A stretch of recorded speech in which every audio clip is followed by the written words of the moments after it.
Welcome to another episode of Technology in a Tent. Today we have a really special guest, Danae Ringelmann from Indiegogo, the brains and operations, I would say a third of it at least, right? Mm-hmm. So welcome to the show. Just a little intro as far as what we're trying to do here is we're trying to inspire entrepreneurs in the Middle East by telling stories and making the process, or at least the vision of building a company, adding a human element. So people in the Middle East like hearing stories, and that's how they consume content. So don't think of this as some fireside chat that we're on some conference. Mm-hmm. We're just kind of telling stories and comparing notes and meeting in a tent in the desert, having tea, baklava from Beirut. It's awesome. Nice. Anyway, so welcome. Thanks. Great to be here. Indiegogo obviously is an amazing venture. I see all these cool campaigns running constantly, and it's really cool to see that all these people who potentially couldn't have had the opportunity to actually build their company or their product now have a chance. So tell us a little about you. Tell us about how you guys launched Indiegogo, and then we'll get to story time. Sure. Awesome. Sure. Cool. So Indiegogo actually launched in January 2008, which is over 5 years ago now, and Wow. It feels ancient, but we still consider ourselves a startup. Mm-hmm. We actually launched before the word crowdfunding even existed, which is now the industry that's been born out of our efforts and the efforts of other platforms that have popped up since our start. Mm-hmm. But it actually started. It wasn't that my co-founders and I said, let's go start a company, let's create crowdfunding and become the largest crowdfunding platform in 5 years. It started many, many years ago. For me personally, I had actually been working on Wall Street in finance and was doing the banking thing by day, but got roped into helping filmmakers and producers by night because I realized that raising money the traditional ways wasn't working for independent artists and one-off projects. So I actually had this event where it was called Where Hollywood Meets Wall Street, and I was working, I think, 100 hours a week or something like that, like typical finance when you're 22. That's what you do in New York, sadly. And I thought I would go because I thought it was something it was an excuse to get out of the office, and B, I thought I could justify it to my boss because it had the word Wall Street in the title. So I went, and I thought it was going to be a bunch of, high-rolling Hollywood producers and, these Wall Street bankers, and they were going to be doing deals, and I'd be this fly on the wall kind of watching how it all went down. And it was not that at all. It was a sea of emerging artists who were all hoping to meet their next angel, and I was one of maybe a handful of people from a bank. And so I instantly became the center of attention. And it didn't hit me what was really happening until 2 days later when I received a script from a filmmaker who I met that night with a note that said, I look forward to you financing my next film. Interesting. And it was at that moment that my heart dropped, because here was a man who was 60 or 70. He had a lifetime of experience making films, begging me, someone with no experience, for money just because I worked at a bank. So that's when I learned how the system was broken, and that catapulted me into working with theater producers and filmmakers to help them raise money the old-fashioned way, but using my, quote, finance skills to help them. And I actually continued to fail there. Or that was my first major failure, I would say, is when I co-produced a Arthur Miller play, one-night screening of it, where we got actors to volunteer their time.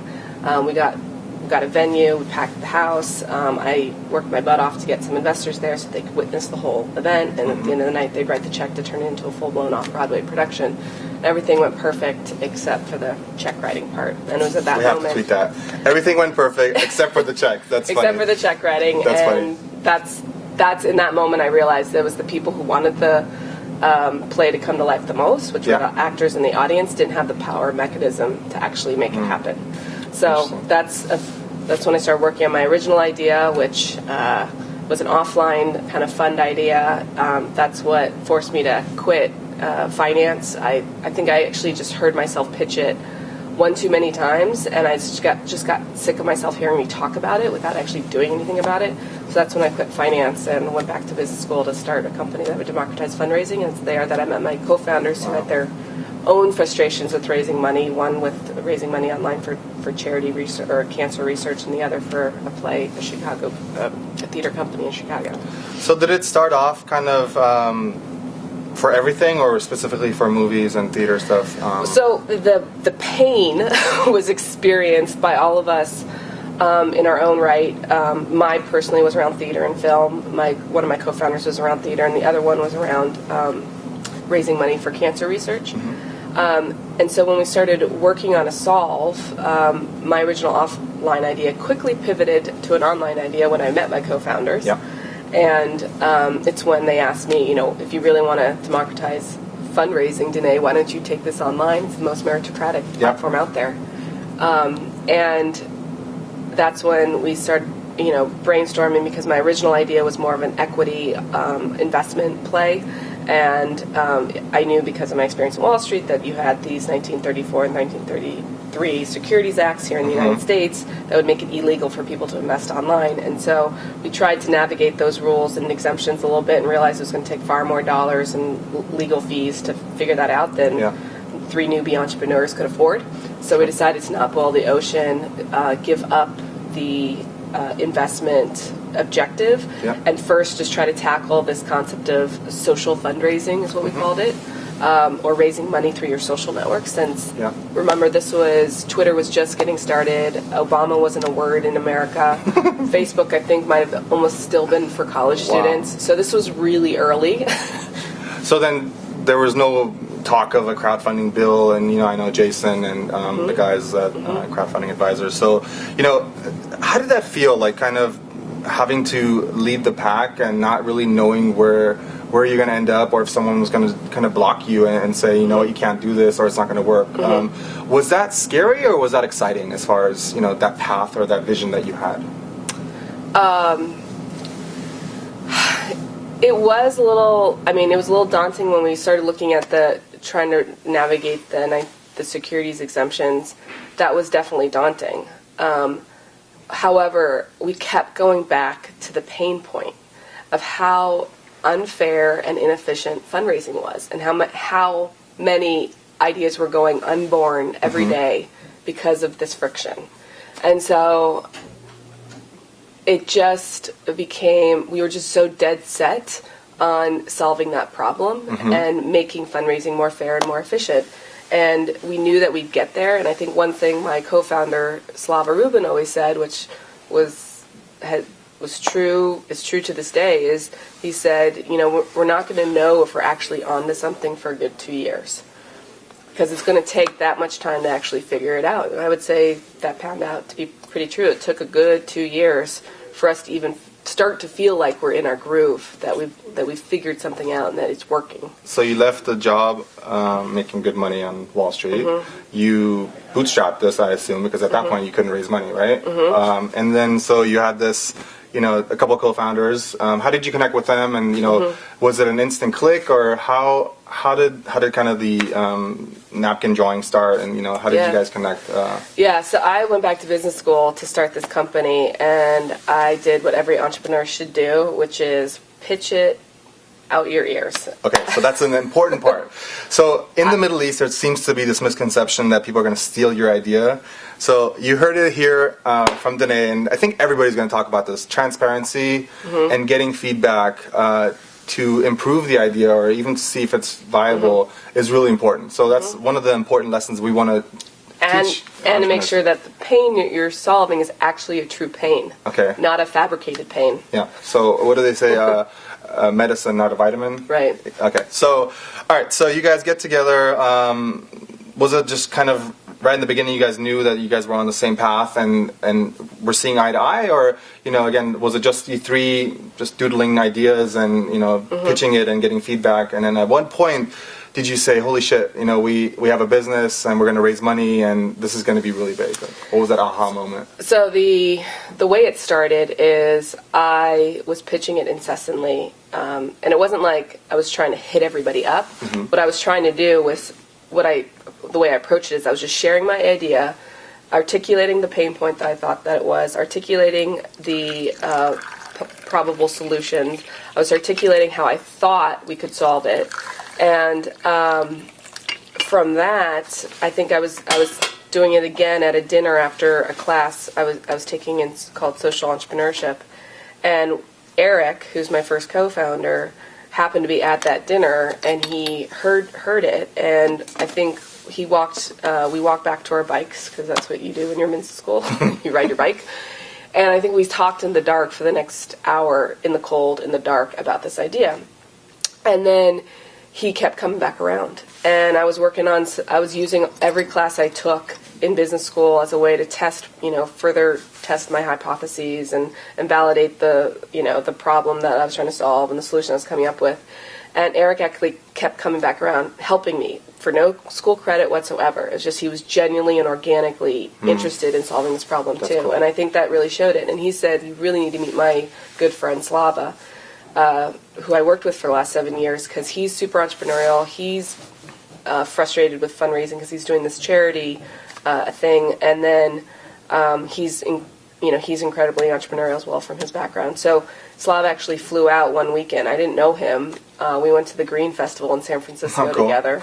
We listened to the producer of Inconvenient Truth speak, and I was getting to know him throughout the day, and we were showing him around San Francisco because he had never been to San Francisco, and we went over to the Golden Gate Bridge. I got out of the car, and that's when he asked, why the heck did you go to business school? Because he's one of those guys, like, life teaches you enough. You don't need school to teach you that. So I would say he's a classic. Do you agree? I would say he's a classic born entrepreneur, and I would say that Eric and I are more bred entrepreneurs. And I think both are totally successful, and I think it's a magic solution when you get the two together. Because there's a lot of blind spots and downfalls of born entrepreneurs, and there's a lot of blind spots and downfalls of bred entrepreneurs, but there's a lot of positives for both as well, which you need to actually make a successful venture. So anyway, so that's when I told him what I was doing, and for the next 3 hours at the Golden Gate Bridge, in the cold, in the dark, we pivoted the idea into something new. Then I pitched it to a bunch of VCs as part of my class at the end of the semester, and they all said, it's totally not perfect, but you're totally onto something, so you need to run with it. And I got really excited, and I called the guys up, and I said, we have to do this, and Slava flew out, and we had like a brainstorming session over the holiday break, committed capital, did all that stuff up front, committed time, so that was super clear and not emotional, and then we got to running.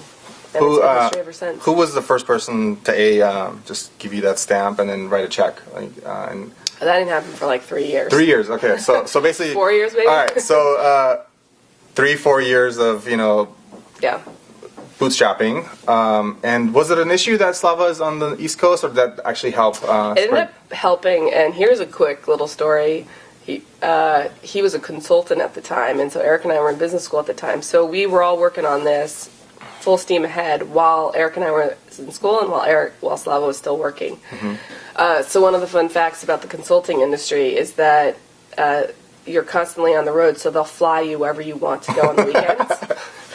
So as we started getting into it in the early days, when it was all about ideation and customer development and talking to folks and putting stuff up on the white wall, we got Slava to fly out to San Francisco almost every weekend. It was pretty crazy. It was hard on him, I'm sure, but he was used to it from being a consultant. So that actually enabled us to bring together. And then we had the value of us being in San Francisco and New York, which there's lots of resources in both places. Sure. And so, during the, please, and by the way, this baklava is fresh from Beirut. It's really awesome. Nice. Please have peace. Okay, so let's fast forward a little bit. So obviously, Kickstarter kind of got going maybe a year, 7-8 months after you guys. When did they officially? A year and a half. Okay, so and then as a observer, I kind of saw Kickstarter have this kind of boost. Now their model is a little bit different than your guys'. So maybe talk about how did you guys decide that this was going to be your model, or and then obviously one of the big things we want to talk about, the misconception in the Middle East. Competition and competing are two different things. So obviously you guys somehow compete, but talk about the differences between what you guys do, what the vision is, and how the model is different between you guys and Kickstarter, and then obviously the 100 or however many crowdfunding sites that are coming up now all over the place. Sure. Well, first, on your point about competition, when you're building a new market, which is what we've done, you're not focused on market share. You're focused on building the pie. Okay. So if you're a new startup creating a new market, and you find yourself worried about what the other guys are doing, you're focused on the wrong thing. Okay. Because the highest risk you're facing right now is the risk of execution risk, of you guys imploding, and not identifying what the true market risk is in order to execute against that. So for us, it's actually, when we started in January 2008, we were the only ones. And another thing that happens when you're in a new market, you spend all of your time, your marketing time and dollars on educating the market. So that was the first 2 years of our existence, was us constantly telling the world what is possible with social fundraising, how it's the new way to raise money, because it hadn't been, quote, proven so much before.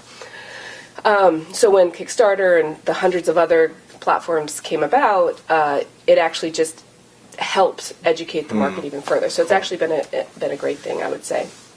What's different about Indiegogo, and what's been different about us since day one, and what continues to make us different and unique, is our philosophy and our vision and our model. Okay. So our philosophy is, we believe that it's not our right to decide who has the right to raise money or not.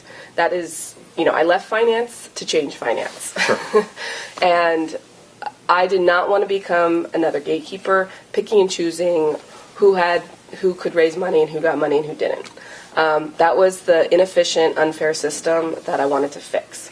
And to fix it, we wanted to build a system where everyone had an equal opportunity to be successful. Not everybody will be equally successful, but it'll be based on the factors that you control, which is your own hard work and your own community's responsiveness. So what makes Indiegogo different is that we have been global since day one, which is hard. Yep. It's global payments. It's customer happiness infrastructure. We also are open and inclusive. So with our belief that it's not our right to decide who has the right to raise money, we allow anybody to raise money. Sure. So with that, you have to build a system, a data-driven system that supports anybody coming onto your site. But the third difference is that we're also meritocratic. So just as we don't pick and choose who comes onto our site, we also don't pick and choose who we promote. It's all based on your GoGo factor, which is our proprietary algorithm that is a measure of your campaign's activity and the responsiveness of your community. Again, the factors that people control. So no one does that. No one is global, no one is open and inclusive like we are, and no one is meritocratic. And we enable that because we have the data-driven infrastructure, we focused on the global payments, we focused on building out the customer happiness team that will be able to serve all that. Eventually, a lot of the product will become commoditized. The exact right way to crowdfund will be proven out by lots of experimentation over time. So what's going to set us apart is our network, our global network of campaign owners and funders, as well as our amazing customer happiness. And people get responses within 24 hours, no matter wherever they are in the world. If you have a question. Yeah, and, I spent a lot of time talking to David and to Amy, and so he actually talked about the GoGo factor, quite length, and so it's pretty cool. A couple questions. So it's similar to Google's PageRank algorithm. It's similar to how YouTube works. I mean, imagine if YouTube picked and chose or made people apply to upload a video. You can't watch this, or you can't upload this. Well, they kind of do. Well, they have algorithms to screen stuff. That's not the same thing. We have algorithms to screen anything that's illegal or inappropriate. Cool. So, but that took time and energy to build, and so we've built that infrastructure, and now it's totally paying off. We're now starting to invest a lot more in the marketing and all the PR and all that kind of stuff that goes along with all of this. And actually, we reward campaigns with PR that have high GoGo factors. Totally. So it's all very meritocratic, and that's the beauty of it, that's why we have so many campaigns out of the Middle East, actually, already. One of the biggest music campaigns came from a young woman out of Dubai who launched her album. So, how many campaigns have you guys run? Do you know? Has that changed by the second? Tens of thousands, maybe over 100,000. Wow. At any given time, we have 6,000 to 7,000 campaigns that are live, and we're distributing millions of dollars every single week. Wow. To almost 200 countries across the world. And what's cool is we also now offer 4 currencies, so you can raise money in the euro, the UK sterling, the Canadian dollar, and the US dollars, and we're in 3 languages so far, which is German, French, and English. German. I'm German. Nice. So campaigns. Let's talk about a couple interesting ones. Obviously, the Tesla. Is that the biggest one? Tesla It's one of the biggest ones, yeah. Yeah, we have everything from creative campaigns to cause or charity or activist-oriented campaigns to entrepreneurial campaigns. So, we're open. So obviously, with our audience, one of the campaigns that I saw was really successful was the mosque, Joplin Mosque, that burnt down. So, basically, I think they were trying to raise $250,000. Is that right? To rebuild this mosque, and I think they raised over $400,000. Wow. So here's something that you really wouldn't think as someone trying to build a company or build a product, but it's cultural, religious, it's emotional, it's supportive, it's this community coming together and helping rebuild a mosque and that was burnt down for whatever reason. But what's interesting about that to me, and now that I see these iPhone holders and all these things, and I really like this idea of really you can do anything, and literally I've seen probably 2,000 startups in the last couple of years, and obviously 90% fail or can't raise money. And in a funny way, I almost feel that raising money and who's your VC and investment is a little tainting a little bit of entrepreneurship in the Valley, at least, because if you're not building $1 billion business or at least a big business, you can't raise money, and then people almost give up in a sense, and then they want to focus on something else. The big secret is that if you can get away with not taking VC money, exactly, you're the smart one in the room. Okay, that's but you guys raise money, which is kind of a necessary evil, if you want to call it that. It's not necessarily evil. Well, this is actually interesting. It's interesting from Indiegogo's perspective as well as crowdfunding's perspective. The concept of cash, or where you get cash, what crowdfunding is proving is that cash is quickly becoming a commodity, as my co-founder Slava says. Sure. So you'll be able to get it from the crowd, from your fans, from your customers, from your future customers, from your friends and family, just as easy as you'll be able to get it from VC. So what's going to happen is that the providers of cash are going to have to start to differentiate themselves in other ways beyond just the ability to give cash. So with VCs, they're going to have to, it'll be more important for them to bring value like relationships or business development opportunities or advice or expertise that will actually help you build your business better. And that's actually why Indiegogo chose to raise money through venture, is we wanted the relationships, the access to the business development opportunities, the expertise, and all of that. So, but it doesn't mean that what will now evolve. What's exciting is that what crowdfunding is doing now is that's how it's getting rid of the gatekeeper. Sure. Because VCs used to be powerful because they were the ones with the capital. Now that there's the competition out there for the capital, it's called the crowd can provide the capital. Their role as decision maker is being minimized, and their role as influencer amplifier is being increased. So we're going to see is this migration of the death of the gatekeeper, or the migration of gatekeepers going from decision makers to amplifiers and influencers.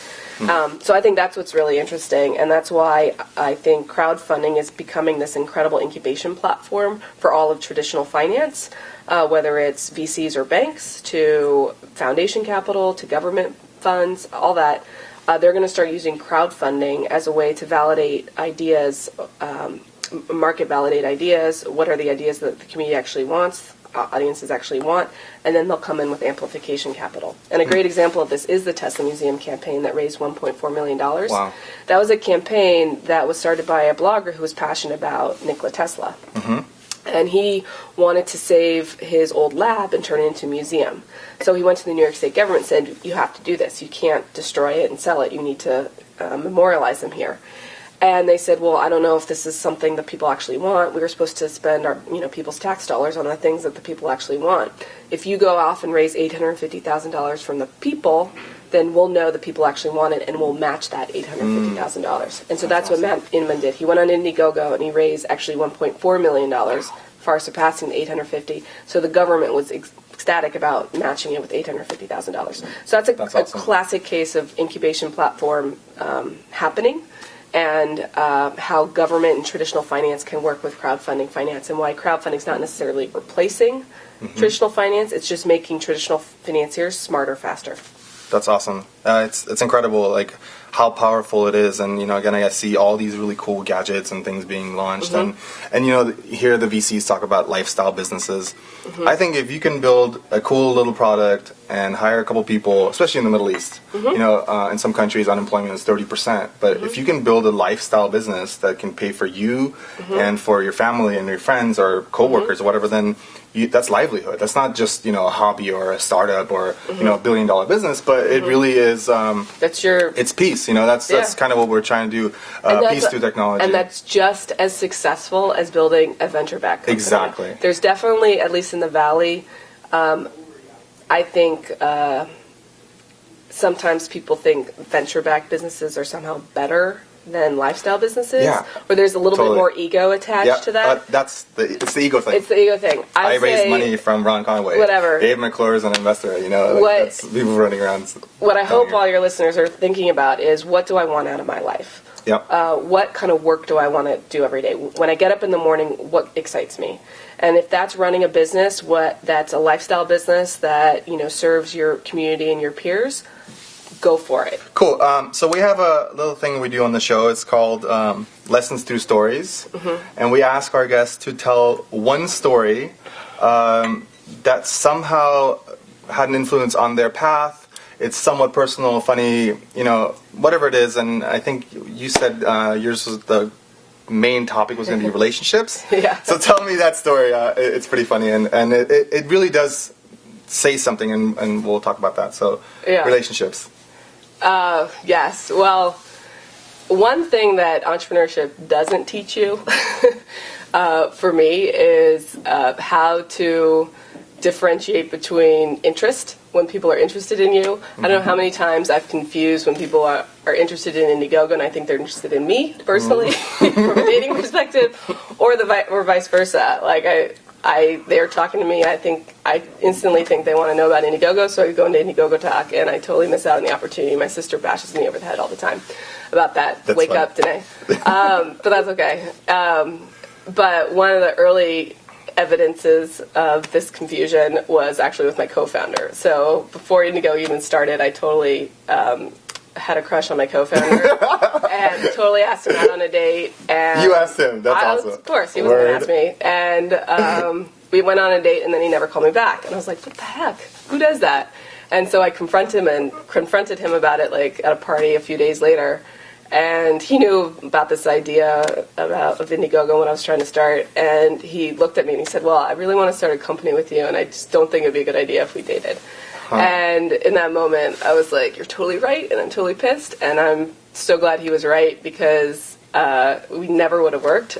He's an awesome guy, and he has an awesome wife, and I love her, and they're great together. But I totally confused people being interested in me versus the company. So anyways, that's the one thing entrepreneurship won't teach you, or at least it didn't teach me. And so, but you probably ended up spending more time with him than if you would have dated. So yeah, probably. In a funny way, you're kind of dating at work. No, we're not. No, I mean, what I mean to say is that a lot of people always say, like, when you take money from a VC, it's like being married, or it's pretty raw. Yeah, it's totally raw. I mean, he knows all my weaknesses. I know all of his. But that's what makes you stronger as a team, right? Yeah. So that's important. Yeah. So, I feel that way sometimes too with my team members, where they know me and they can almost preemptively kind of solve things, or help me with things ahead of time. And that's what this is about. My wife obviously is the same way, but it's funny because it is somewhat of a relationship. Your co-founder or your employees even. So. Really cool. Couple of things. So, also, we have a thing we like to talk about rules, and it's not new rules; it's old rules. So, what's your number one rule for yourself that you really abide by and really has helped you? And what's the number one rule of people dealing with you? Like your pet peeve in a sense. Like, I can't stand that when someone does something. So, those two old rules that work for you. So. One old rule that I continually try to abide by is, and I think it's actually something that both my co-founders taught me, is not to wait for perfect. Okay. So I was your classic, this is why I've said this is one of the things I've had to learn as a bread entrepreneur, is I was your classic student that loved school. I loved to get good grades. I loved achieving. I loved knowing what structure I needed to comply with, and then, executing against it. And that's not entrepreneurship. Entrepreneurship is dealing with chaos, seeing through it all, seeing where the biggest opportunities are based on very minimal information, and going after it. Executing. Yep. And so, and I actually, I have this kind of wanting to be perfect tendency combined with a very opportunistic personality. So I had a little bit of this bipolar feeling sometimes. Sure. But allowing the opportunistic side to take over a little bit more in the early days was really, really important. Because if you get overly concerned about are we doing the exact right thing, you'll get caught up in your head and you'll never take action. And with every action, there's a reaction, and you can actually learn whether your hypothesis of whether that was the opportunity or not was actually a true opportunity, and you can pivot from there. So the better you get at this, or more efficient and quickly you can observe these things or really react to them, I think the easier the whole process becomes. It becomes like a muscle that gets trained. Totally. It's kind of like networking is a muscle. Yep. Like a lot of people think networking is a bad. Networking is a job. It's a skill, But people think it's this like burdensome obligation. I'm really good at it, so to me it's like I'm supernatural. Like I can talk to anybody, and it's fun, I enjoy it. A lot of people are like, man, do I have to talk to more people? But no, I enjoy it. And when you think of it as like, I get to learn about people, I get to learn what their interests are, and then maybe I'll learn about a skill that they can help Indiegogo or et cetera. It becomes easier, but you just have to do it, and it becomes. And I'm an introvert, so I had to like practice, and now it's easy. And then a pet peeve or something that you just irks you when people do it with you, or even just around the office, or what's like the thing that you're like, man, that irritates me? It's not an actual thing. It's a sense or a vibe that people put off. Yeah. If people don't put off a vibe that what they're working on is urgent, it bothers me. Interesting. Because, Indiegogo is 5 years young. Yeah. Right? We're, we have thousands of campaigns raising millions of dollars every week. But that number should be tens of thousands soon, and hundreds of thousands soon, and tens of millions, and hundreds of millions soon. If we really want to change the world, we have a lot more work to do. And it's not going to happen if people just kind of clock in at 9 and leave at 5. And I'm not saying FaceTime. Not saying that at all. I'm saying in a day-to-day... The mentality, the kind of... It's the day-to-day interactions. I love it when I talk to a colleague that comes to me and says, we have a problem, we need to get this fixed, this is what I'm doing about it. They go off, do it, and then come back like a few hours later saying, I fixed it, or I did it, or it's done, or whatever.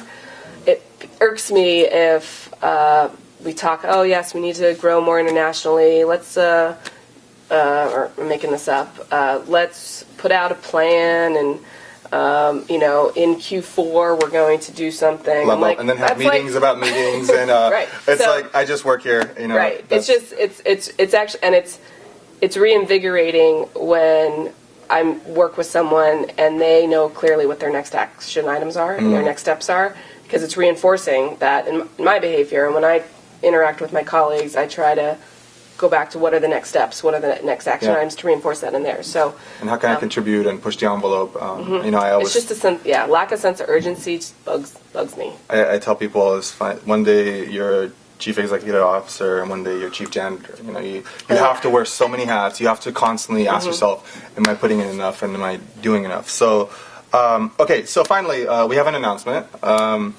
We are going to run an Indiegogo campaign, and we're super excited.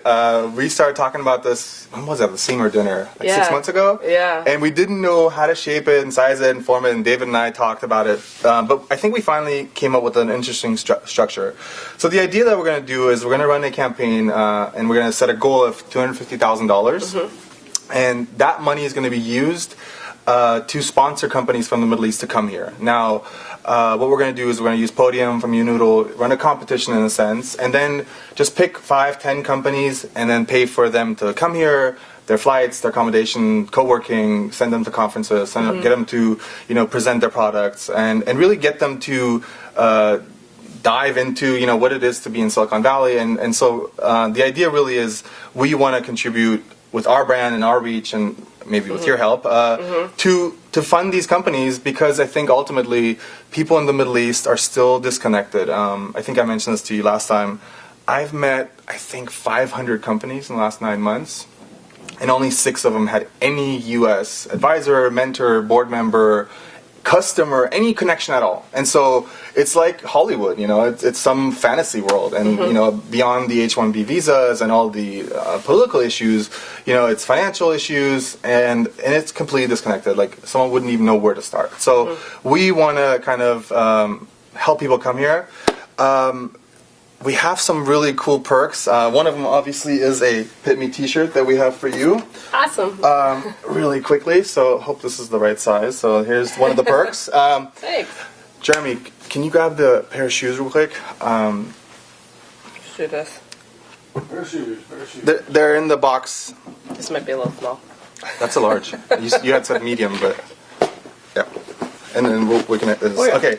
One of the cooler perks, I think, and this is kind of cool because I've gotten a lot of props on it, are actual PITME Converse shoes. That's awesome. It's gangster, right? So the girl who does these t-shirts for me, Gemma, one day she's like, we can put this on the shoes. So we have now Converse and Vans. Nice. And I just think they're super cool, and I sport them all the time. That's anyway, awesome. so that's going to be one of the perks. Some of the other perks are going to be, we're actually going to have an event to have these companies pitch, so we can have people come.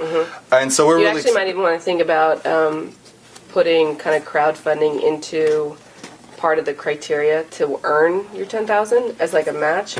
We partner with Google in Germany and the Entrepreneurship Foundation of Germany, and that's what they did. Is they did this competition where campaigns had to go create crowdfunding campaigns, and the campaigns with the highest go-go factor actually won matching funds up to 10,000 euros. Oh, awesome. With okay, so Google, PayPal, anybody, if you're listening or if you see this, we'd love to work with you, and we have some relationships that we're talking to already, but that's a great idea, and our goal really is to have this money raised in the next few months, and then have them here in fall. So anyway, thanks for coming. Sure. You haven't had a piece of baklava, so you must have at least one because it's awesome.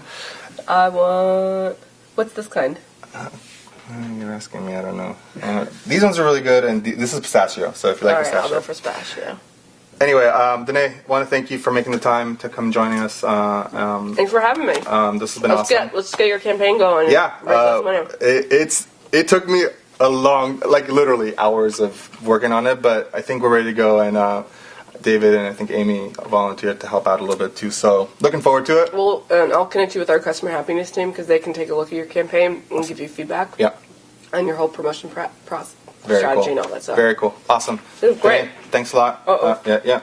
We're good. Peace. Good? Guys, thanks for joining us again. This was a great episode with Danae from Indiegogo. We'll catch you on the next one. Peace in the Middle East. Peace.